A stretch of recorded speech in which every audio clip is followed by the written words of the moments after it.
പെട്ടെന്നാണ് മൂട്ടകൾ ആക്രമിച്ചത്. ആ മൂട്ടകളുടെ ശല്യം കൊണ്ട് മാത്രമാണ് അപ്പുറത്തെ ചേറിലേക്ക് മാറിയിരുന്നത്. അവിടെയാകുമ്പോൾ മൂട്ടയില്ല, മറ്റു ചേറിൽ മൂട്ടയുടെ ഭയങ്കര ശല്യം. അല്ലാതെ നിങ്ങളാരും തെറ്റിദ്ധരിക്കുന്ന പോലെ ഒന്നും ഇല്ലെന്നേ. ഈ സംഘാടകർ ഇതൊക്കെ ഒന്ന് ശ്രദ്ധിക്കണ്ടേ? ഇതുപോലെയുള്ള വലിയ വലിയ ആൾക്കാരൊക്കെ വരുമ്പോ മൂട്ടയില്ലാത്ത കസേര വേണ്ടേ കൊടുക്കാനായിട്ട്? എന്താലേ, നിങ്ങൾ ആരും തെറ്റിദ്ധരിക്കേണ്ട. സന്തോഷമായിട്ട് ദേ ആ ചെയറിൽ നിന്ന് ചായ കുടിക്കാണ്. പെട്ടെന്നാണ് മൂട്ടകൾ ആക്രമിച്ചത്. ആ മൂട്ടകളുടെ ശല്യം കൊണ്ട് മാത്രമാണ് അപ്പുറത്തെ ചെയറിലേക്ക് മാറി. അവിടെയാകുമ്പോ മൂട്ടയില്ല. ഇത് കേട്ട് കഴിഞ്ഞാൽ അവർ രണ്ടുപേരും ആദ്യം അടുത്തടുത്ത ചെയറിലിരുന്ന് ചായ കുടിച്ചുകൊണ്ടിരുന്നവർക്ക് എന്താണ് പെട്ടെന്ന് സംഭവിച്ചതെന്ന് ആർക്കും അറിയില്ല. അപ്പം ഈ പറയുന്ന ആള് പറയണത് മൂട്ടയുള്ള ചെയറിലിരുന്നുകൊണ്ടാണെന്ന്.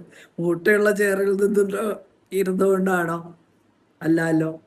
കാരണം എന്നാന്ന് വെച്ച് കഴിഞ്ഞ് കഴിഞ്ഞാൽ രാഷ്ട്രീയത്തിൽ അവർക്ക് തോന്നുന്നത് നല്ലതായി തോന്നിയ കാണും. കുറച്ച് നേരം ഒന്നിച്ചിരുന്ന് കഴിഞ്ഞപ്പോൾ ഇനി തന്നെ ഇരുന്നാൽ മതി എന്ന് തോന്നിയിട്ടാണോ? എന്താണെങ്കിലും സുരേഷ് ഗോപി പെട്ടെന്ന് ചായ എടുത്ത് ആ കസേരയിൽ നിന്ന് 3 കസേരയ്ക്ക് അപ്പുറത്ത് മാറിയിരുന്നത് ഇനിയും വിമർശിക്കാൻ ആൾക്കാരുണ്ട്. ഓരോ ചലനങ്ങളും ആൾക്കാർ നോക്കിയിരിക്കുന്നു എന്നുള്ളതല്ലേ, എത്രമാത്രം ഇതാണെന്നുള്ളതാണ്. അവരുടെ സൗഹാർദ്ദം ഓരോന്നും ക്യാമറ കണ്ണിലൂടെ ആൾക്കാർ ഒപ്പുന്ന കാണണം. ഒരു ചെറിയ മൂവ്മെൻ്റ് പോലും അവരെ കിട്ടുന്ന അവസരങ്ങൾ മാക്സിമം ഉപയോഗിക്കുക എന്നുള്ളതാണ്.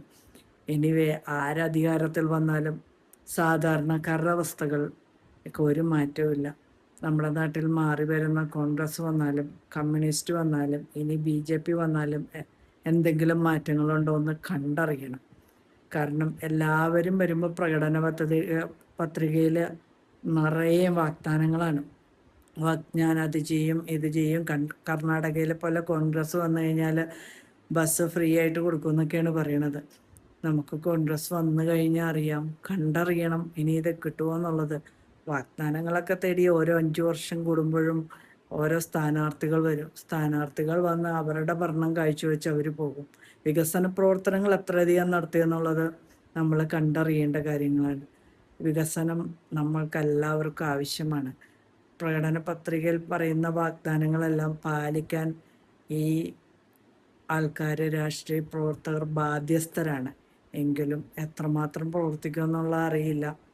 എനിവേ, മെയ് 4-ാം തീയതി വരെയും കാത്തിരുന്നാൽ അടുത്ത 5 വർഷത്തിനുള്ള നമ്മളുടെ സ്ഥാനാർത്ഥിയാണെന്ന്, മുഖ്യമന്ത്രി ആരാണെന്ന് നമുക്ക് തിരിച്ചറിയാൻ പറ്റും. എൻ്റെ വീഡിയോ ഇഷ്ടപ്പെട്ടാൽ ലൈക്ക് ചെയ്യുക, ഷെയർ ചെയ്യുക, സബ്സ്ക്രൈബ് ചെയ്യുക, ഫോളോ ചെയ്യുക, മറക്കരുത്. Thank you for watching my video.